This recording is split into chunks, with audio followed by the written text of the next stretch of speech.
নমস্কার নমস্কার নমস্কার নমস্কার নমস্কার নমস্কার আপনাদের সবাইকে সবাইকে সবাইকে নমস্কার, সবাইকে অজস্র শুভকামনা জানাচ্ছি, সবাইকে স্বাগত জানাচ্ছি আজকের এই শরণাগত অনুষ্ঠানে এবং সবাইকে শুভ সকাল জানাচ্ছি। শুভ সকাল, শুভ সকাল। সিমসন নামে একজন অত্যাচারী কর্নেল, তাকে হত্যা করেছিলেন দুজন বিপ্লবী, একজনের নাম দীনেশ গুপ্ত আর একজনের নাম রামকৃষ্ণ বিশ্বাস। সেই অপরাধে বিচারক গালিক তাদের দুজনকে মৃত্যুদণ্ড দেন। কানাইলাল ভট্টাচার্য তিনি এই গালিককে হত্যা করেন। এটা 1930 সালের ঘটনা। তার ফলে তাকে ফাঁসি যেতে হয় কানাইলাল ভট্টাচার্যকে। আজ সেই ফাঁসির দিন, আজ কানাইলাল ভট্টাচার্যের মৃত্যুর দিন, শহীদ হবার দিন 27শে জুলাই। বেণীমাধবশীলের পঞ্জিকা অনুযায়ী আজকে 11ই শ্রাবণ 1431, ইংরেজির 27শে জুলাই 2024, শনিবার, সপ্তমী। সূর্যোদয়ের সময় ভোর 5:08, সূর্যাস্তের সময় সন্ধে 6:20। নক্ষত্র রেবতী। জন্মে মীন রাশি, বিপ্রবর্ণ, দেবগণ। বিকেলবেলা 5:21 গতে মেষ রাশি, ক্ষত্রিয় বর্ণ, মতান্তরে বৈশ্য বর্ণ। আমাদের হোয়াটসঅ্যাপে চিঠি পাঠাবার নাম্বার 9831922927। চিঠির গোড়ায় অতি অবশ্যই SG লিখতে হবে, সে তো আপনারা সকলে খুব ভালো করে জানেন। এবারে বলি আজকের অনুষ্ঠান সম্পর্কে। প্রথমে পুরাণ চিরন্তন। পুরাণ চিরন্তনে এর আগে আপনাদের বলেছিলাম সেই ইল্লল আর বাতাপি দুই অসুর ভাইয়ের কথা, এবং তারা কেমন করে একজন ব্রাহ্মণকে বলল যে এই বরদিন আমার ছেলে ইন্দ্রের মতো হবে, এই বরদিন। ব্রাহ্মণ রাজি হলেন না। তখন কেমন করে সেই ব্রাহ্মণকে বধ করেছিল এই ইল্লল আর বাতাপি, সে গল্প তো এর আগের দিন বলেছি আপনাদের। তারপরে কি হলো, শেষ পর্যন্ত তারা কেমন করে ঢিঠ হলো যাকে বলে, সেই সব গল্প শোনাবো পুরাণ চিরন্তনে। তারপরে চলে যাব স্বামী বিবেকানন্দের রচনা থেকে পাঠ। এই পর্বে যোগের মূল সত্য, এই প্রবন্ধটি আজকেই পড়া শেষ হবে আমাদের। তারপর ঠাকুর শ্রী রামকৃষ্ণ পরমহংসদেবের কথামৃত থেকে পাঠ করে শোনাবো, আপনাদের চিঠিপত্র। আর শেষে আজকে শনিবার মহাপুরুষের কথা, বুদ্ধদেবের জীবন কথা পর্যায়ক্রমে বলছি আপনাদের। সেই জীবন কথা, বুদ্ধদেবের উপদেশ, তার যে বাণী, তাই নিয়ে আমাদের কথা হচ্ছিল। আমরা যারা সংসারী লোক, গৃহস্থ লোক, তাদের জন্য অত্যন্ত প্রয়োজনীয় কতকগুলো বাণী বুদ্ধদেবের।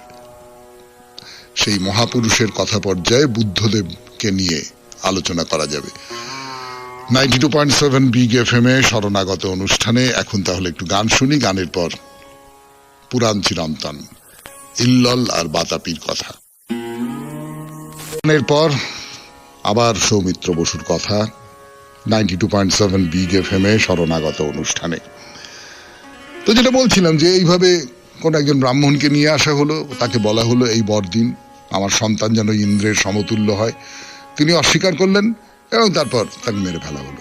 এইভাবে মেরে ফেলা হলো। সে মেরে ফেলার গল্প তো আপনারা জানেন, যে বাতাপি ভেড়া হয়ে গেল, তাকে কেটে কুটে তাকে খাইয়ে দেওয়া হলো সেই ব্রাহ্মণকে। তারপর ইল্লল বাতাপিকে ডাকলো, বাতাপি আবার পেট ফুঁড়ে, পেট ছিঁড়ে, পেট ফাটিয়ে বেরিয়ে এলো। এই হলো গল্প। তো এইরকম করে বহু ব্রাহ্মণকে মেরে ফেলা হয়েছে, এবং সেই ব্রাহ্মণদের যে ধনরত্ন, সেই ধনরত্ন সমস্ত, মানে ডাকাতেরা যেরকম মানুষকে মেরে ফেলে সর্বস্ব কেড়ে কুড়ে নিত, সেই রকম করে ইল্লল আর বাতাপি দুই ভাই ওইরকম ডাকাতের মতোই, কিন্তু ডাকাতির পদ্ধতিটা অন্যরকম। ডাকাতির পদ্ধতির মধ্যে খানিকটা যে বর পেয়েছে সেই বরকে ব্যবহার করার একটা ব্যাপার রয়েছে। অস্ত্রশস্ত্র ব্যবহার নয়, কৌশল এবং সেই যে ক্ষমতা, সেই ক্ষমতাটাকে ব্যবহার করা, এইরকম করে চলছে। আর খবর তো রটে যায়, ফলে ব্রাহ্মণদের মধ্যে রীতিমতো আতঙ্ক ছড়িয়ে পড়ল। ওই দুই ভাইয়ের যে আশ্রম, তার কাছাকাছি দিয়ে কেউ যেতে চায় না, ওই পথ থেকে অনেক দূর দিয়ে চলে যায়, ইত্যাদি ইত্যাদি ইত্যাদি, মানে যা হবার কথা আর কি, সেই সমস্ত কিছু তো হয়েছে। মহর্ষি অগস্ত্যের কথা আপনারা জানেন, এর আগেও বলেছি মহর্ষি অগস্ত্যের গল্প। তো সেই মহর্ষি অগস্ত্য একদিন বনের মধ্যে দিয়ে যাচ্ছেন যাচ্ছেন যাচ্ছেন যাচ্ছেন, যেতে যেতে যেতে যেতে দেখেন সেই বনের মধ্যে পাহাড়ি জায়গা, সেখানে একটা গুহা। আচ্ছা, এই গুহার মধ্যে কি আছে দেখি তো, গুহার ভেতরে কি আছে বলে তিনি গুহার মধ্যে ঢুকে পড়েছেন। ভেতরটা আধো অন্ধকার। তো আস্তে আস্তে আস্তে আস্তে চোখ সয়ে আসতে তিনি দেখলেন যে কঙ্কাল সার কিছু দেহ, মাথা নিচের দিকে, পা উপরের দিকে, একটা মোটা লতাকে ধরে ঝুলে রয়েছে, আর ঠিক নিচেই একটা গভীর গর্ত, পড়ে গেলে তক্ষুনি মৃত্যু। তো তিনি সেই দিকে অবাক হয়ে তাকিয়ে দেখছেন, আর মনে হচ্ছে যে এই তো যে কোনো সময় লতাটা ছিঁড়ে গিয়ে ওই গর্তে পড়ে যেতে পারে, এই যে লোকগুলো ঝুলে রয়েছে। তো জিজ্ঞেস করলেন যে আপনারা কারা, এইভাবে উল্টে ঝুলে রয়েছেন কেন, এক্ষুনি তো গর্তে পড়ে যাবেন আপনারা সবাই। তো তাদের মধ্যে একজন বলল যে অগস্ত্য, আমাদের চিনতে পারছো না? ভালো করে দেখো, আমরা সবাই তোমার ঊর্ধ্বতন পূর্বপুরুষ। সে কি ঊর্ধ্বতন পূর্বপুরুষ? আপনারা আপনারা এইরকম করে ঝুলে আছেন কেন? আপনাদের এই অবস্থা কি করে হলো? তো তিনি বলছেন যে সত্যি কথা বলতে কি, আমাদের এই দুরবস্থার জন্য দায়ী হলে তুমি তুমি তুমি আর কেউ নয়, আমি। অগস্ত্য বলছেন আমি? কি করে? আপনারা বলুন কিভাবে আপনাদের উপকার করতে পারি। আমি আমি সাধ্যমতো আপনাদের রক্ষা করবার চেষ্টা করবো, আপনারা শুধু উপায়টা বলে দিন। এই যে বয়স পেরিয়ে গেছে, তবু তুমি বিয়ে করছো না। বিয়ে না করলে বংশ রক্ষা হবে কিভাবে? আর বংশ রক্ষা না হলে আমাদের উদ্ধারের তো কোনো আশা নেই। আমি আমি ঠিক বুঝতে পারছি না আপনাদের কথা। এই যে মোটা লতাটি ধরে ঝুলে রয়েছি, এটা হলে তুমি। তুমি মরে গেলেই লতাটা ছিঁড়ে যাবে, আর আমরা সবাই এই গর্তে পড়ে যাব। তোমার যদি কোনো সন্তান হয়, তবেই আবার একটা নতুন লতা তৈরি হবে, আমরা তখন সেটা ধরে নিজেদের রক্ষা করতে পারবো। এর উত্তর আর কি হতে পারে? এর উত্তর কি হতে পারে সেটা বলবার জন্য ফিরে আসছি গানের পর।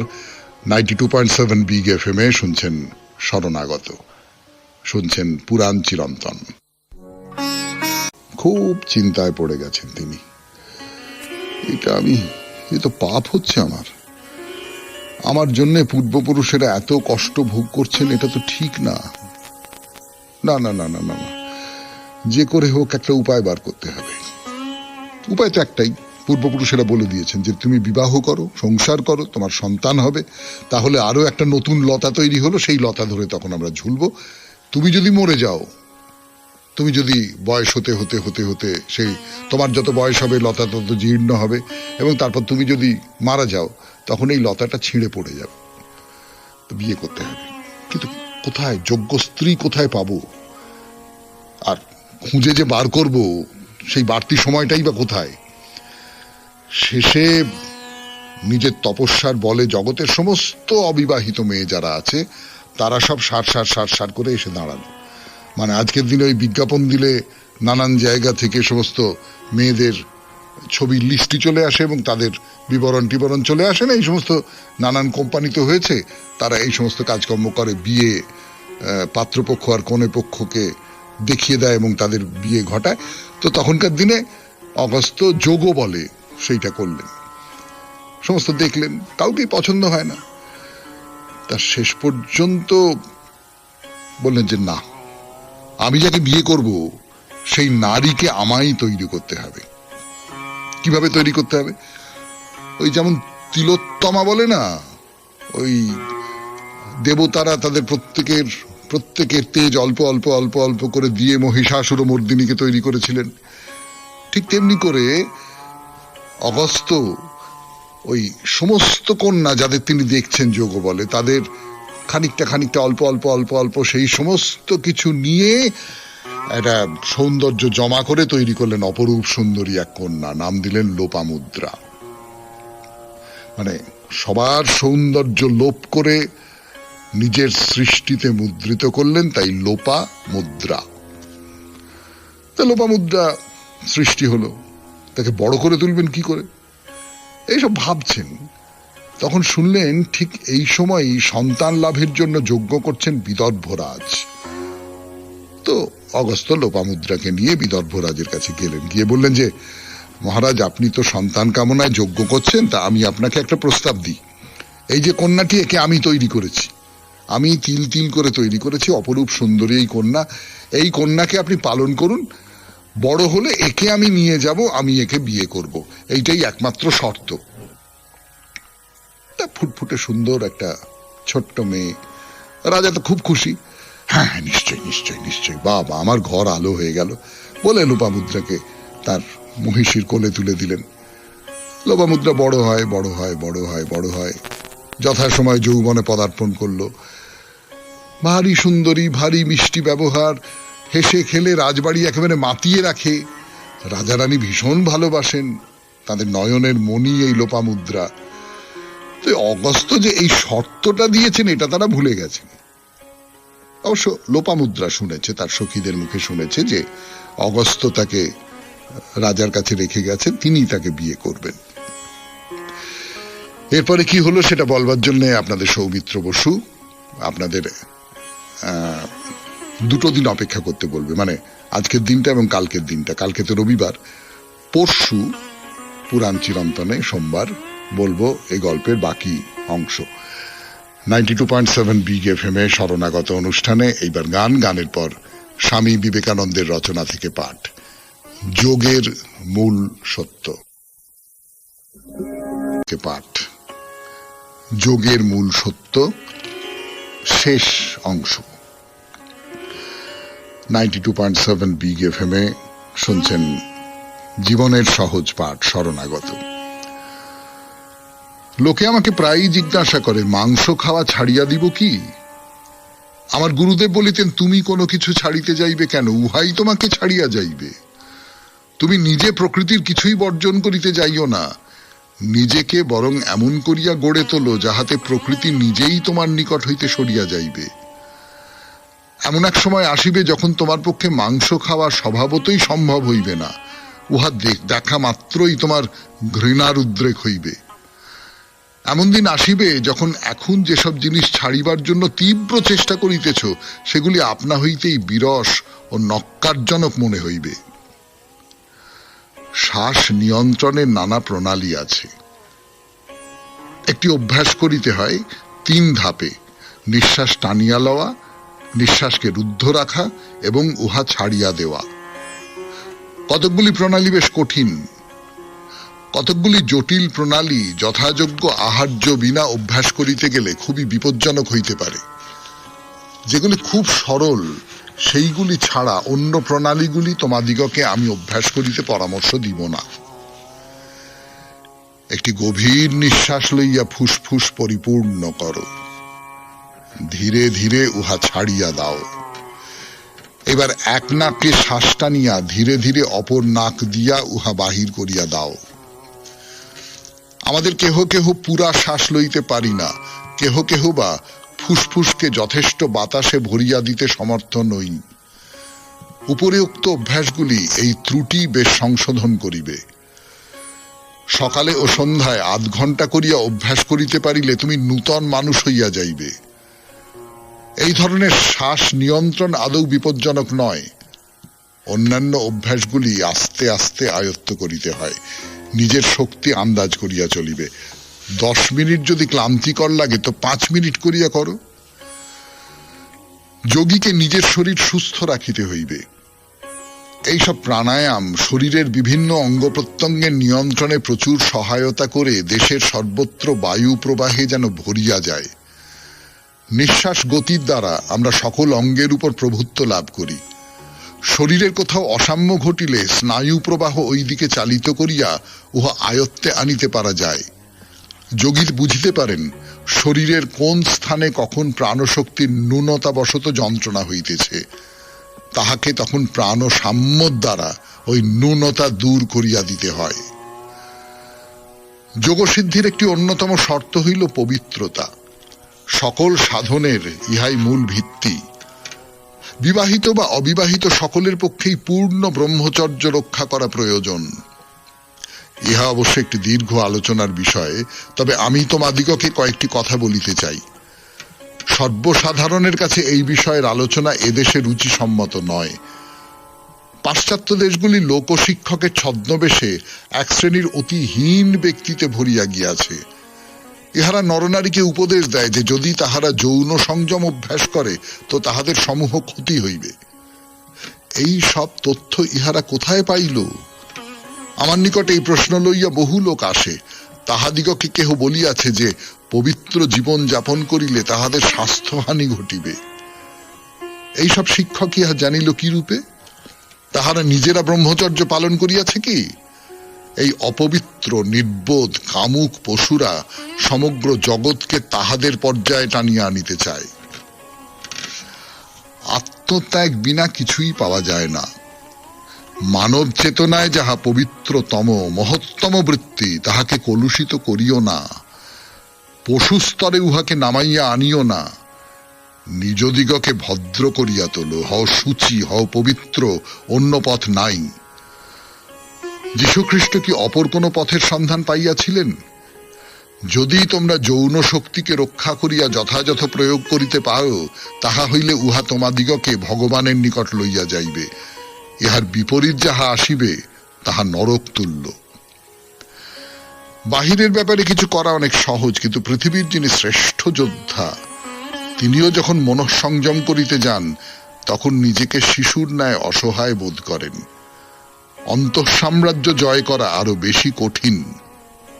তবে নিরাশ হইও না, উঠো, জাগো, লক্ষ্যে না পৌঁছানো পর্যন্ত চেষ্টা হইতে বিরত হইও না। শুনলেন স্বামী বিবেকানন্দের রচনা থেকে পাঠ 92.7 বিগ এফএম এ শরণাগত অনুষ্ঠানে। এরপর কথা অমৃত। গানের পর এবার কথা অমৃত থেকে পাঠ 92.7 বিগ এফএম এ আপনারা শুনছেন শরণাগত, জীবনের সহজ পাঠ। সেই জীবনের সহজ পাঠের সন্ধান দিচ্ছে এই কথামৃত। কথামৃত থেকে পড়ে শোনাই আপনাদের। ঠাকুর আর মনি নিজেদের মধ্যে কথা বলছেন, নানান বিষয় নিয়ে কথা হচ্ছে। কর্ম, এর আগের দিন যা বলেছিলাম আপনাদের, যে কর্ম ত্যাগ করে তাতে মনোনিবেশ করা ইত্যাদি ইত্যাদি, এই সমস্ত নানান বিষয় কথাবার্তা হচ্ছে। তো এর মধ্যে ঠাকুর জিজ্ঞেস করেছেন যে আচ্ছা, বৈরাগ্য কাকে বলে? বৈরাগ্য বলতে তুমি কি বোঝো? বৈরাগ্য কথাটা তো এসছে বিরাগ থেকে। তা কোন কোন জিনিসের ওপরে আমার বিরাগ, মানে আপনি একটা হিসেব করে দেখুন, আমি যখন বৈরাগ্য শব্দটা ব্যবহার করি, বিরাগ শব্দটাই তো ব্যবহার করছি, তার একটা রকম ফের সেখান থেকে এসেছে বৈরাগ্য শব্দটা। তখন কিন্তু আমি ত্যাগের কথাটাই বলছি, বিরাগের কথাটা বলছি, আমার অপছন্দের কথাটা বলছি, আমি প্রত্যাখ্যানের কথাটা বলছি। সেটা কি প্রত্যাখ্যান? মনি বলছেন বৈরাগ্য মানে শুধু সংসারে বিরাগ নয়, ঈশ্বরে অনুরাগ আর সংসারে বিরাগ। তো ঠাকুর বলছেন হ্যাঁ ঠিক বলেছ। তাহলে আমি যদি ঈশ্বরে অনুরাগ করতে চাই তাহলে সংসারের প্রতি আমার বিরাগ তৈরি হতে হবে। খুব সহজ কারণ, আমি কোনটা নিয়ে ভুলে থাকবো? আমার সামনে দুটো জিনিস আছে। ওই সেই অন্নপ্রাশনের সময় হয় না, অন্নপ্রাশনের সময় 3-4টে জিনিস হয়তো সামনে রেখে দেওয়া হলো। সাধারণভাবে যেটা হয় সেটা হচ্ছে যে একটা রূপোর টাকা রাখা থাকে। এখন আর রূপোর টাকা কোথায় পাওয়া যাবে, এমনি টাকা রাখা থাকে। একটাতে হয়তো খানিকটা একটা দোয়াত কলম বা একটা কলম আর খাতা দেওয়া থাকে, আর একটা হয়তো অন্য আর একটা কিছু রইল। এবার শিশু যেটা তুলে নেবে, আমি আপনাদের একটা গল্প একজন বলেছিলেন আমাকে, যে ধরা যাক একজন লোক, সে একটা জঙ্গলের মধ্যে একটা রাস্তা ধরে হাঁটছে। হাঁটতে হাঁটতে হাঁটতে হাঁটতে হাঁটতে হাঁটতে একটা সময় সে দেখলো যে রাস্তাটা দুটো ভাগে ভাগ হয়ে গেছে। এবার সে কোন দিকে যাবে? সে একটা দিক বেছে নিল। যে মুহূর্তে সে একটা দিক বেছে নিল, সেই মুহূর্ত থেকে সে কিন্তু ওই যে দ্বিতীয় যে রাস্তাটা, দ্বিতীয় যে বিকল্পটা, দ্বিতীয় যে অপশনটা, সেইটা আর সে পাবে না।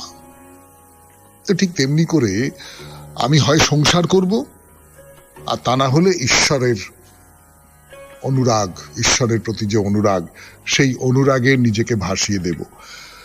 সংসার করেও যদি ঈশ্বরে অনুরাগ করা যায়, সে তো যায়, কিন্তু সেটাও আসলে ঈশ্বরের পথেই যাওয়া।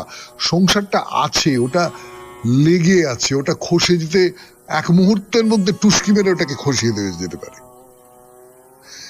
তো এই যে ঈশ্বরে অনুরাগ আর সংসারে বিরাগ, এইটাই হচ্ছে যথার্থ বৈরাগ্য।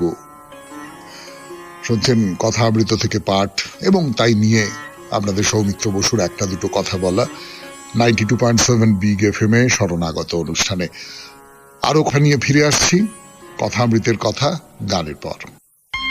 ঠাকুরের কথা বলতে বসেছি আপনাদের সকালবেলা 92.7 বিগ এফএম এ শরণাগত অনুষ্ঠানে। কথামৃত থেকে পড়ে শোনাচ্ছি। ঠাকুর কি বলছেন? বলছেন সংসারে টাকার দরকার বটে। এই দেখুন, লক্ষ্য করে দেখুন যে মানুষটি সংসারী, তার জন্যই কিন্তু ঠাকুরের এই সমস্ত উপদেশ। যিনি সংসার ত্যাগ করে সন্ন্যাসী হয়ে গেছেন, তাকে নিয়ে তার কোনো উপদেশ নেই, তিনি তো সন্ন্যাসী হয়ে গেছেন। কিন্তু ঠাকুরের কথাগুলো আমাদের জন্য, আমার জন্য, আপনার জন্য, আপনাদের জন্য। মানে সংসারে টাকার দরকার আছে, কিন্তু কিন্তু কিন্তু উষণর জন্য অত ভেবো না। যদৃচ্ছা লাভ, এইটাই ভালো। আমি খরচা করে ফেললাম, তারপরে টাকাটা আসবে আসবে, আমার মনের মধ্যে যদি বিশ্বাস থাকে তাহলে আসবে। সঞ্চয়ের জন্য অত ভেবো না। যারা তাকে মন প্রাণ সমর্পণ করে, যারা তার ভক্ত শরণাগত, তারা ওসব অত ভাবে না। একটা জিনিস লক্ষ্য করে দেখবেন, আমি জানি না মানে আমার এই কথাটা বলা উচিত হচ্ছে কিনা আমি বলতে পারবো না, কেননা নানান মানুষের তো নানান রকমের অভিজ্ঞতা থাকে।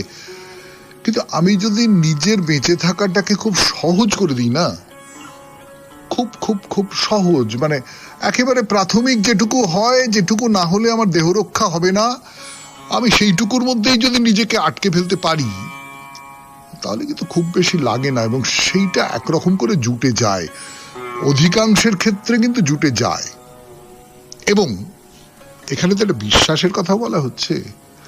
অর্থাৎ তুমি যদি বিশ্বাস করো যে এই সাধু সন্ন্যাসীদের ক্ষেত্রে যেটা হয়, এবং সেটা সাধু সন্ন্যাসীর ক্ষেত্রেও নয়, ঠাকুরের ক্ষেত্রেও তাই, আমি কিছু জমাবো না, কোনো কিছু আমি সঞ্চয় করে রেখে দেব না। সঞ্চয় করে রেখে দিলে তার পাকে কিন্তু আমাকে পড়ে যেতে হবে।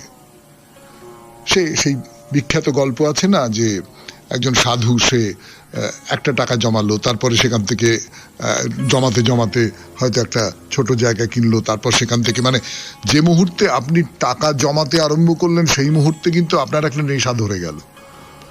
তখন ওই একটাটাকে দুটো করবা, দুটোটাকে তিনটে করবা, তার চেয়ে ওই দিকেই যাবো না, আমি যাবই না, ওই পথেই হাঁটবো না। যারা তাকে মন প্রাণ সমর্পণ করে, যারা তার ভক্ত শরণাগত, তারা এসব ভাবে না, সঞ্চয়ের কথাটা ভাবে না। সঞ্চয় মানেই হচ্ছে জাগতিক সঞ্চয়, ওটাকে সরিয়ে দাও। যত্র আয় তত্র ব্যয়। একদিক থেকে টাকা আসে, আরেক দিক থেকে খরচা হয়ে যায়, এর নাম যদৃচ্ছা লাভ, গীতায় বলেছে। তো একজন কথকের কথা হচ্ছে, ঠাকুর বলছেন যে হরিপদ সেদিন এসেছিল, তা মনি বলছেন যে হরিপদ কথকতা জানে, প্রহ্লাদ চরিত্র, শ্রীকৃষ্ণের জন্মকথা, এসব বেশ সুর করে বলে। ঠাকুর বলছেন বটে, সেদিন তার চক্ষু দেখলাম যেন চড়ে রয়েছে। বললুম তুই কি খুব ধ্যান করিস? তা মাথা হেঁট করে থাকে। আমি তখন বললুম অত নয় রে। এই হরিপদকে নিয়ে একটা দুটো ভাবনার কথা বলবো আপনাদের এই 92.7 বিগ এফএম এ শরণাগত অনুষ্ঠানে। একটু গান শুনে নি।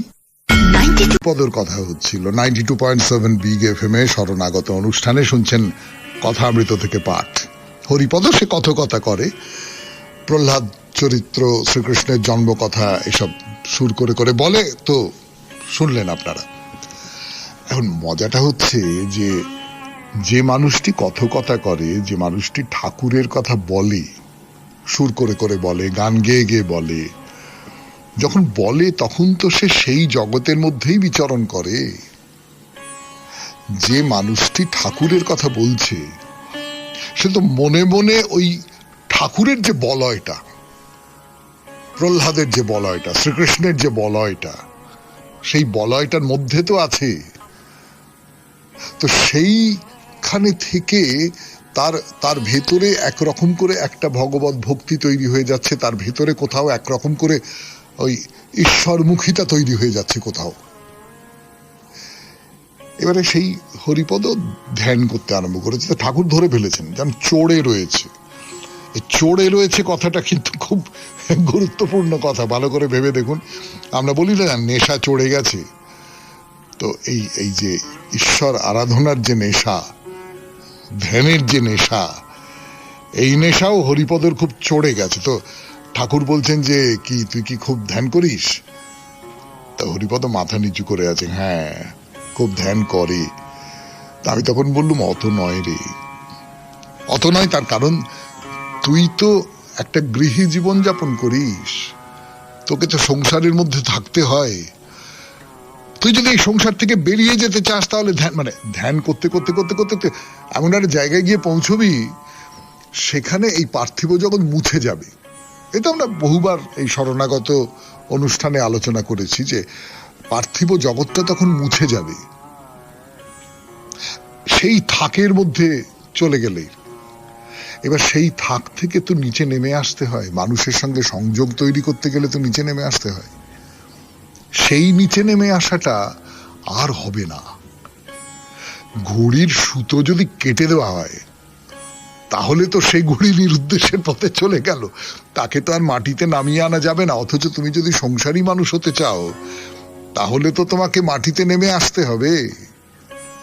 তো ঠাকুর বলছেন অত নয়, অত নয়, অত করিসনি। তো এরকম যেমন বাবুরামের কথা হচ্ছে, বাবুরাম বলছে সংসার, ওরে বাবা। তো নানান লোকের কথা হচ্ছে, বাবুরাম সে সংসারের কি জানে। তা নিরঞ্জন খুব সরল, হ্যাঁ, নিরঞ্জনের কথা হচ্ছে যে চেহারাতেই আকর্ষণ করে, চোখের ভাবটি কেমন। মাস্টার বলছে, তা ঠাকুর বলছেন যে শুধু চোখের ভাব না, সমস্ত। তার বিয়ে দেবে বলেছিল, তা সে বলেছে আমাকে ডুবোবে কেন। হ্যাঁ গো, লোকে বলে খেটে খুটে গিয়ে পরিবারের কাছে গিয়ে বসলে নাকি খুব আনন্দ হয়। তা যারা ওইসব ভাবে তাদের হয় বই কি। মায়ে বলে ছেলের একটা গাছতলা করে দিলে বাঁচি, রোজে ঝলসা পোড়া হয়ে গাছতলায় বসবে। তো মাস্টার বলছে রকমারি বাপ মা আছে, মুক্ত বাপ ছেলেদের বিয়ে দেয় না, যদি দেয় সে খুব মুক্ত। অর্থাৎ সংসারী লোকের একটা আশ্রয়ের দরকার, সে তার যে পরিবার তার মধ্যে সে একটা আশ্রয় খোঁজে। তা আমি যদি ভগবানের মধ্যে সেই আশ্রয়টা পেয়ে যাই তাহলে আমি খামোকা এসব করতে যাবো কেন।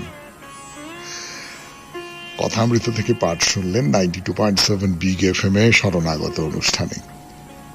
এবারে গানের পর আপনাদের চিঠিপত্র। আমি আছি আপনাদের সঙ্গে, আপনাদের সৌমিত্র বসু। 2.7 বিগ এফএম এ শরণাগত অনুষ্ঠানে আমি আপনাদের সৌমিত্র বসু আপনাদের সঙ্গে আছি। দুটি চিঠি পড়ছি একই মানুষের লেখা, এবং সেই মানুষটি নিজের নাম বলেননি, নাম প্রকাশে তিনি অনিচ্ছুক।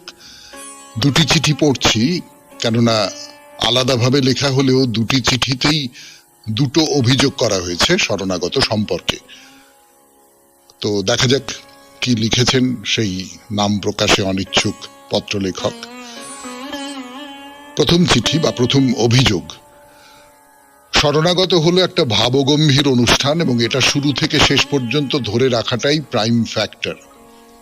কিন্তু ইদানিং শুনতে পাচ্ছি বিচিত্রতা আনতে গিয়ে ছড়া কবিতার অনুপ্রবেশ ঘটেছে।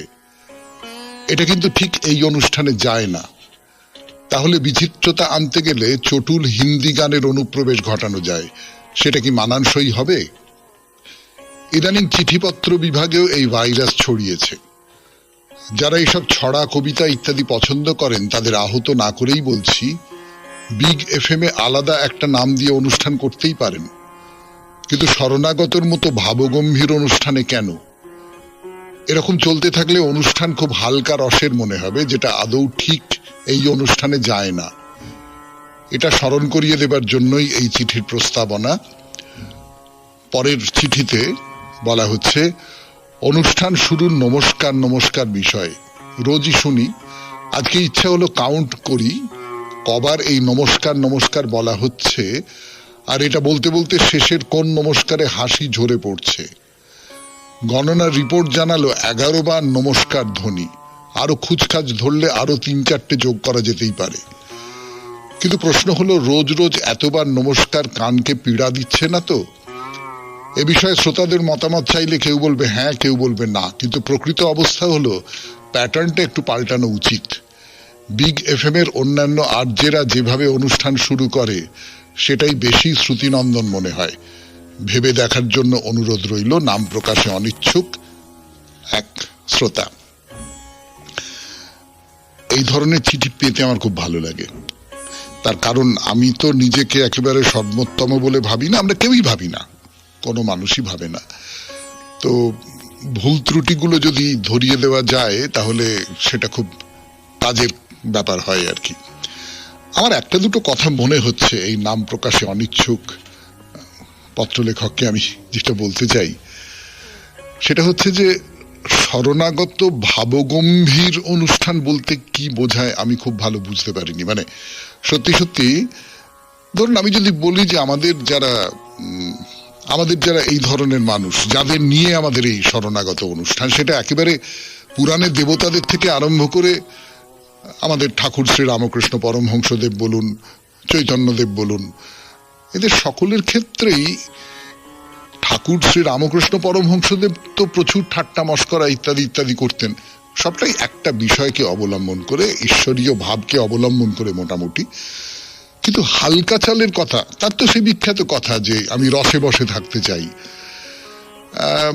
আমাদের এই অনুষ্ঠানে যদি কেউ ছড়া পাঠান, যদি কেউ কবিতা পাঠান, আমাদের ঐতিহ্যের মধ্যেই তো গান রয়েছে, ছড়া রয়েছে, কবিতা রয়েছে, তাহলে সেটা আপত্তির হবে কেন? এইটা আমার নিজের মনে হয় আর কি। কিন্তু এ বিষয়ে আমি অন্যান্য শ্রোতা তাদের মতামত প্রার্থনা করছি। আর এই যে নমস্কার নমস্কার করে অনুষ্ঠানটা শুরু করি, হ্যাঁ নিশ্চয়ই অন্যরকম ভাবে শুরু করাই যায়, কিন্তু উনি বলেছেন যে 11 বার নাকি আমি নমস্কার নমস্কার নমস্কার করি। শুনে তো আমি শিহরিত হলাম। মানে 11 বার নমস্কার নমস্কার বলবার জন্য যে দম লাগে, সেই দম আমার তো আছে বলে মনে হয় না। না, উনি গুনেছেন যখন তখন তো নিশ্চয়ই তাই। কিন্তু উনি বলেছেন যে অন্যান্য উপস্থাপকেরা যেভাবে অনুষ্ঠান শুরু করেন, সব উপস্থাপক কি একভাবে অনুষ্ঠান শুরু করেন? ধরা যাক খাস কৌশিক যেভাবে শুরু করেন, পামেলা অন্যরকম ভাবে শুরু করেন, সুমন্ত্র আরেক রকম ভাবে শুরু করেন। যাই হোক, এই ব্যাপারেও আমি শ্রোতাদের মতামত প্রার্থনা করছি, তারা কি বলেন। কিন্তু আমি আবারও বলছি, নাম প্রকাশে অনিচ্ছুক এই যে শ্রোতা, ইনি যে পরামর্শগুলো দিয়েছেন বা অনুযোগ করেছেন তাকে আমি গভীরভাবে সম্মান করছি। আমি ভেবে দেখব নিশ্চয়ই, এবং আপনাদের চিঠি আমাকে সেই ভেবে দেখায় খুব সাহায্য করবে। আপনাকে অনেক ধন্যবাদ এই চিঠি দুটি লিখবার জন্য, এবং বুঝতেই পারছেন যে খুবই গুরুত্ব দিয়েছি, তা না হলে দুটো চিঠি আমি, একই মানুষের লেখা দুটো চিঠি একটাই অনুষ্ঠানে পড়তাম না। এবারে তাহলে শনিবারে মহাপুরুষের কথা, বুদ্ধদেবের কথা বলছি আপনাদের 92.7 বিগ এফএম এ শরণাগত অনুষ্ঠানে। ফিরে আসছি গানের পর। 92.7 বিগ এফএম এ জীবনের সহজ পাঠ শরণাগত। এই জীবনের সহজ পাঠ দিয়েছেন বুদ্ধদেব, এবং তার এই যে কথাগুলো, যেগুলো কিছু আচরণের কথা বলা হচ্ছে, তুমি কেমন করে কি কি আচরণ করবে না করবে, এই তাহলেই তুমি যে 3টে প্রধান শত্রু মানুষের, যে 3টে প্রধান বিপদ মানুষের, জরা, ব্যাধি এবং মৃত্যু, তার থেকে নিস্তার পাবে, তার যে ভয়, তার যে পীড়া, তার থেকে নিস্তার পাবে। তো বুদ্ধের শিষ্য সংখ্যা ক্রমশ বাড়ছে বাড়ছে বাড়ছে।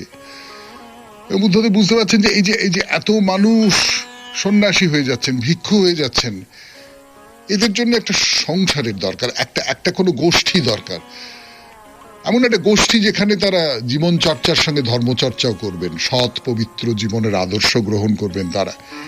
এইরকম একটা কোন পরিসর খুব দরকার। তো সেই রকম করে সংঘ প্রতিষ্ঠার কাজ শুরু হলো।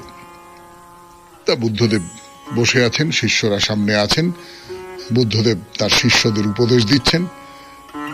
এমন সময় টকবক টকবক করতে করতে করতে করতে একটা ঘোড়া, যে উদ্যানে বুদ্ধদেব এই উপদেশ দিচ্ছেন সেই উদ্যানের একেবারে দরজার কাছে এসে থামলো। সেখান থেকে একজন নামলো, নেমে এগিয়ে এলো। একজন দূত এসেছে।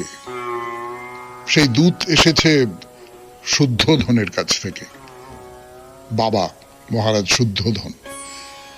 তিনি তার ছেলের যশ খ্যাতি এ সমস্ত কথা শুনে তার সঙ্গে দেখা করতে চেয়েছেন। তো বেশ, বুদ্ধদেব তার কয়েকজন শিষ্যকে সঙ্গে নিয়ে কপিলাবস্তুর পথে রওনা হলেন। এখানে আমার একটা কথা মনে পড়ে যাচ্ছে, সেটা হলো যে চৈতন্যদেবও কিন্তু তার মাকে দেখতে চেয়েছিলেন, মাকে দেখতে এসেছিলেন, কিন্তু দরজার বাইরে দাঁড়িয়ে বিষ্ণুপ্রিয়ার সঙ্গে দেখা করেননি। বিষ্ণুপ্রিয়া তার মাথা পায়ে ঠেকিয়ে মুখ তুলে দেখেন যে শ্রী চৈতন্যদেব নেই। এখানে বুদ্ধদেব কি করেন? বাবার সঙ্গে দেখা করা। তো বুদ্ধদেব গেছেন কপিলাবস্তু। এবারে কপিলাবস্তু জুড়ে শুরু হয়েছে উৎসব আর আনন্দ। সকলে এবার উৎসুক ভাবে প্রার্থনা করছে যে কখন আসবেন, কখন আসবেন, কখন আসবেন, কখন আসবেন। মহারাজ শুদ্ধোধনের হয়তো মনের মধ্যে একটু আশা জেগে উঠেছে যে ছেলে যদি রাজ্যের ভার গ্রহণ করে, আমার তো বয়স হয়েছে, আমি আর কতদিন এই দায়িত্ব বহন করব। তো বুদ্ধদেব নগরে প্রবেশ করেছেন। বাবা তার কাছে ছুটে গেলেন, কিন্তু এ কাকে দেখছেন? পরনে পীত বস্ত্র, একদিকের কাঁধ অনাবৃত, মুন্ডিত মস্তক, হাতে ভিক্ষা পাত্র। তার সন্তান, মহারাজ শুদ্ধোধনের সন্তান। তিনি নগরের মানুষের কাছে ঘুরে ঘুরে ভিক্ষে চাইছেন। সমগ্র রাজ্যের যুবরাজ ভিক্ষা পাত্র নিয়ে দরজায় দরজায় ভিক্ষে করছে। লজ্জায় ক্ষোভে শুদ্ধোধন মাথা নিচু করলেন। বুদ্ধদেব এগিয়ে এসে তার বাবাকে প্রণাম করে বললেন, আমি জানি আপনার মনে যে পুত্র স্নেহ জেগে উঠেছে, আমাকে দেখে মনে মনে আপনার কষ্ট হয়েছে। মন থেকে এই মায়া আপনি দূর করে ফেলুন। 92.7 বিগ এফএমে শুনছেন শরণাগত। মহাপুরুষের কথায় বুদ্ধদেবের জীবনের কথা বলছি। বুদ্ধদেব তার পিতা শুদ্ধোধনের মুখোমুখি। ফিরে আসছি গানের পর। বললেন শুদ্ধোধনকে, ভিক্ষুক বুদ্ধদেব বললেন, মন থেকে এই মায়া আপনি দূর করে দিন। এই জগৎ অনিত্য, স্নেহ প্রেম মায়া মমতা সবই দুদিনের জন্যে। আপনি এই ক্ষণস্থায়ী সুখের ঊর্ধ্বে উঠে মহত্তর জীবনের পথে এগিয়ে চলুন। আপনি এতদিন রাজসুখ লাভ করেছেন, তার থেকে যা কিছু পেয়েছেন তার চেয়ে বহু বহু বহু গুণে দামি জিনিস আমি আপনাকে দেব, যা আজ পর্যন্ত কোনো ছেলে তার বাবাকে দিতে পারেনি। রাজা শুদ্ধোধন দেখছেন তার সামনে যে দাঁড়িয়ে আছে, না না, সে তার ছেলে নয়। তিনি হচ্ছেন মহাজ্ঞানী মানব শ্রেষ্ঠ তথাগত বুদ্ধ। সেই বুদ্ধদেবকে নিয়ে তিনি রাজপ্রাসাদে গেলেন, তার ছেলেকে নিয়ে নয়। প্রাসাদের ভেতরে যশোধরা বসেছিলেন, তার সমস্ত বুক টন টন করছে বেদনায়। বুদ্ধ যতক্ষণ না পর্যন্ত তার কাছে আসে ততক্ষণ পর্যন্ত তিনি কোথাও যাবেন না। শুদ্ধোধন বললেন, তুমি কি যশোধরার সঙ্গে সাক্ষাৎ করবে না? বুদ্ধদেবেরও মনে হচ্ছিল দেখা করব, দেখা করব। তিনি দুজন শিষ্যকে নিয়ে অন্তঃপুরে প্রবেশ করলেন। বুদ্ধকে দেখা মাত্র যশোধরা উঠে এলেন। তার পরনেও কোনো রাজবেশ নেই, কোনো অলংকার নেই। গৃহে থেকেও তিনি সন্ন্যাসিনী। যশোধারা বুদ্ধের পায়ে লুটিয়ে পড়লেন। বুদ্ধ তাকে বললেন, হে আমার পুত্রের জননী, আমি জানি তুমিও জন্ম জন্মান্তর ধরে সৎ পবিত্র জীবন যাপন করছো, তাই আমি তোমাকে মুক্তির পথ দেখাতে এসেছি। আমি তোমাকে যে উপদেশ দেব তুমি সেই পথ অনুসরণ করে চলো, তবেই জীবনের সব মায়া বন্ধনের ঊর্ধ্বে উঠতে পারবে। শুনলেন মহাপুরুষের কথা, বুদ্ধদেবের কথা। 92.7 বিগ এফএম এ শরণাগত অনুষ্ঠান আজকের মতো এখানেই শেষ